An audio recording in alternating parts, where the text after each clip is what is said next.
Comment chauffer les poussins? Comment le chauffage des poussins se passe? Et cette question a deux volets. La première partie, c'est cette vidéo. Il y a une autre vidéo qui va sortir pour répondre à la deuxième partie. La première vidéo, si nous allons parler de la poussinière. Comment construire, comment concevoir une poussinière dans laquelle vous allez. Donc, si jusqu'à aujourd'hui, tu continues à prendre les poussins préchauffés, jusqu'à aujourd'hui, tu veux te lancer dans l'élevage de poulets de chair. Et ton problème, l'une de tes difficultés, l'un des obstacles que tu rencontres, c'est comment chauffer les poussins. Si jusqu'à aujourd'hui, tu es un éleveur de poulets et tu n'arrives pas toujours à réussir la phase de chauffage de poussins, cette vidéo est pour toi. Moi, c'est Ken Fakdiran d'Entreprendre Orient. Sur cette chaîne, nous parlons d'entrepreneuriat, nous parlons de business, nous parlons de mindset et nous parlons d'investissement. Parce que c'est uniquement par là que l'Afrique pourra se développer. C'est uniquement par là que la communauté noire pourra défendre ses valeurs en toute assurance.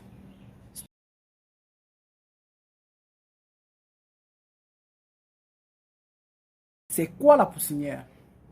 La poussinière là même, c'est même quoi? Poussinière. C'est quoi la poussinière? La poussinière est un endroit conçu pour pouvoir accueillir les poussins, pour pouvoir chauffer les poussins. Parce que quand les poussins ils arrivent, ils sont comme des nouveaux-nés qui viennent au monde. C'est le premier jour d'un bébé au monde, sur cette terre. Quand il arrive, il doit être chauffé. Il doit avoir une température bien équilibrée. Il ne doit avoir ni chaud ni froid. Sa température doit être généralement, pour le cas des poussins, de 37 degrés. Donc la température dans la poussinière doit être de 37 degrés. Et progressivement, lorsque le temps passe, progressivement, elle diminue, jusqu'à atteindre le 20 degrés. Mais concentrons-nous d'abord sur la poussinière. La poussinière est selon aussi la température de l'extérieur, selon aussi la température du milieu extérieur, la température de la poussinière devrait elle aussi augmenter.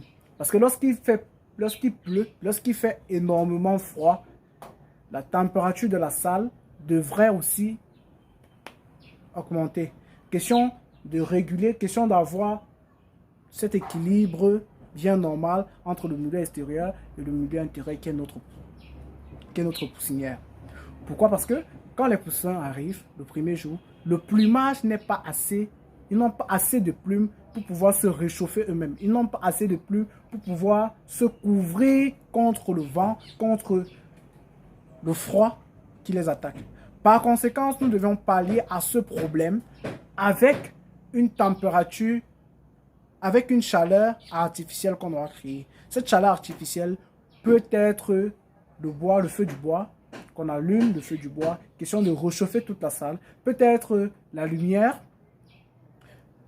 On chauffe avec des ampoules, on met plusieurs ampoules chauffantes à haute température avec une puissance plus élevée. Question de chauffer la salle, soit avec du charbon. On allume des foyers de charbon. Question que la chaleur que le charbon dispense dans toute la salle, plus temporer la température dans notre salle. Et lorsque les poussins d'un jour arrivent, la poussinière est conçue de telle sorte que pour 40 poussins d'un jour, on réserve 1 mètre carré pour 40 poussins d'un jour. Progressivement, lorsqu'ils grandissent, on a grandi aussi l'espace, on a grandi aussi la poussinière. Et on diminue les lampes selon aussi la température extérieure. N'oubliez pas ça. La température extérieure compte énormément. La question, selon la saison, la température extérieure varie. En saison sèche, il fait énormément chaud. Donc, la température le nombre d'ampoules, par exemple, qu'on mettra à l'intérieur pour le chauffage, est différent selon la saison pluvieuse. Parce que pendant la saison pluvieuse, il fait énormément froid. Quand il fait froid, nous devrons augmenter la température de l'intérieur. Question de maintenir les poussins dans un état bien chaud, dans un état adéquat, avec une température bien équilibrée. Généralement, comme je venais de le dire, 37 degrés Celsius est l'idéal. Là derrière, je parle depuis, je doite le derrière, je parle depuis, je regarde le derrière, parce que là, c'est ma poussinière. Je vais vous la montrer tout de suite. Je vais vous montrer comment elle est conçue, pourquoi je l'ai mis ainsi, pourquoi j'ai mis le contre-plaquet, pourquoi je mets les bâches au-dessus.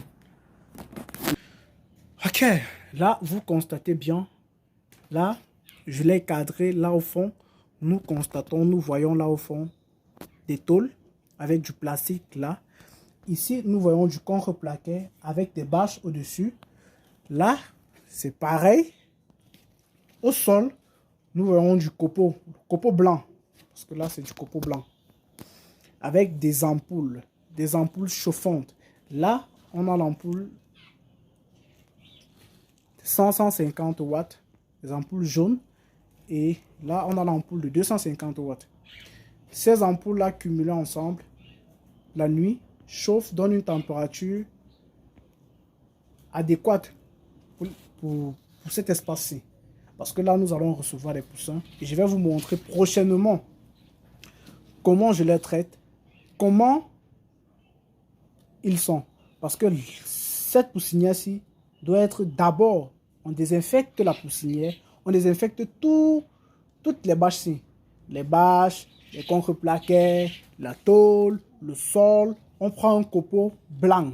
Pourquoi le copeau blanc? Le copeau blanc parce que le bois blanc est moins toxique que d'autres bois. Que certains bois là qui sont vraiment toxiques pour les poussins. Énormément toxiques. Donc on préfère, par préférence, prendre le copeau blanc. On met du copeau blanc bien sec. On met des lampes. On essaie de tempérer, de contrôler, de stabiliser la température de la salle à 37 degrés. Et les bâches, pour moi, je laisse généralement passer l'air, passer un peu de vent. Pas énormément, passer un peu de vent. Question parce que là, ils devront aussi respirer. Ils devront aussi avoir de l'air. Ils ne devraient pas juste cuire parce que n'allez pas mettre énormément de température. Parce que quand il y a énormément de température, c'est un danger. Quand la température est moins, quand il fait trop froid dans la salle, c'est encore un autre danger. Et éviter certainement que l'eau se verse au sol. Parce que quand l'eau se verse, les maladies peuvent rapidement se développer.